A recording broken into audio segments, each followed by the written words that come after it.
Şimdi biraz Orta Doğu diyelim kıymetli hocalarım, Suriye diyelim. Orada yükselen tansiyonu konuşmaya başlayalım ve bu bölüme de Enes Bayraklı'yla birlikte başlamış olalım.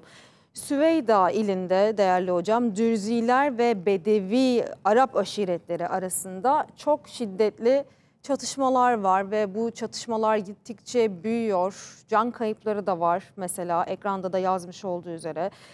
Çatışmaları durdurmak için bölgeye sevk edilen Suriye ordusuna saldırı oldu. 18 asker öldü, 9 asker rehin alındı. Bunu detaylandırmaya çalışacağız bu bölümde ama ana çatı şu. Şimdi ne oluyor Suriye'de? Neden bir kez daha bu şiddetli çatışmaları görür olduk? Öyle bir girizgah yapalım, sonra başlık başlık detaylandıralım. Kıymetli hocam, buyurun. Evet, Suriye'nin tabii istikrara kavuşmasını istemeyen aktörler var. Öncelikle tabii İsrail. Evet. İsrail Suriye'nin istikrara kavuşmasını istemiyor. Aksine Suriye'nin bölünmesini istiyor. Bunun için de Suriye'deki bazı etnik, mezhepsel azınlıklara destek veriyor ya da onları kışkırtıyor. Burada tabii Dürziler bunlardan bir tanesi. Süveyda bölgesinde tabii İsrail sınırına da yakın bir bölgedeler bunlar. Dolayısıyla bunları ayaklandırarak, bunların tabii hepsi değil. Yani Dürziler içerisinde de farklı gruplar var. Bunların bir kısmı İsrail'le işbirliği yapma yanlısı, bir kısmı değil. İşte o işbirliği yapma yanlısı olanları ayaklandırarak orada bir Dürzi devleti kurma hayali var İsrail'in. Zaman zaman burada çatışmalar alevleniyor. Tekrar hükümet güçleri kontrol altına alıyor ya da pazarlıklar yapılıyor, müzakereler yapılıyor.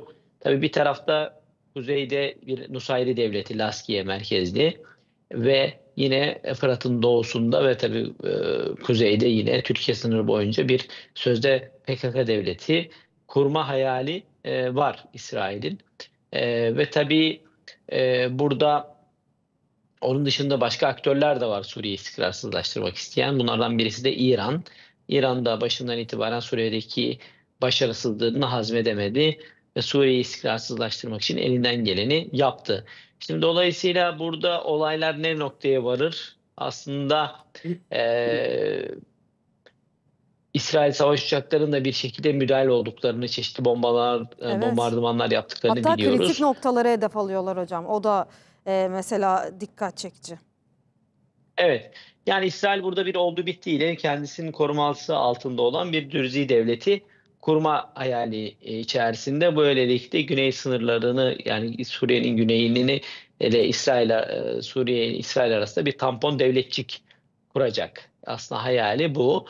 Tabii Suriye'de de biliyorsunuz, İsrail'de de özür dilerim, Dürziler var ve bunların önemli bir kısmı İsrail yanlısı. Sadece Golan Tepelerinde, yani Suriye toprağı olup da işgal edilmiş olan Golan Tepelerindeki Dürzilerin bir kısmı İsrail karşıtı ya da İsrail'i işbirliği yapma yanlısı değiller. Lübnan'da Dürziler söz konusu var.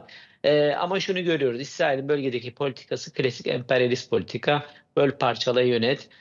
Zaten başından beri, İsrail kurulduğundan beri bölgedeki Arap olmayan etnik grupları, azınlıkları kışkırtmak, efendime söyleyeyim, mezhepsel grupları kışkırtmak ve bölgede güçlü bir devletin olmamasını sağlamak üzerine kurulu bir stratejisi var İsrail'in.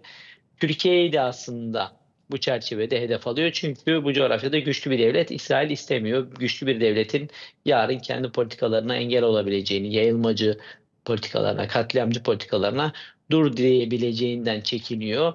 Bundan dolayı da Türkiye'yi de hedef almaya başladı. Yani söylemsel düzeyde Suriye'de Beşar Esad rejimi devrildikten sonra hemen İsrail basını Türkiye aleyhine yayınlar yapmaya başladı.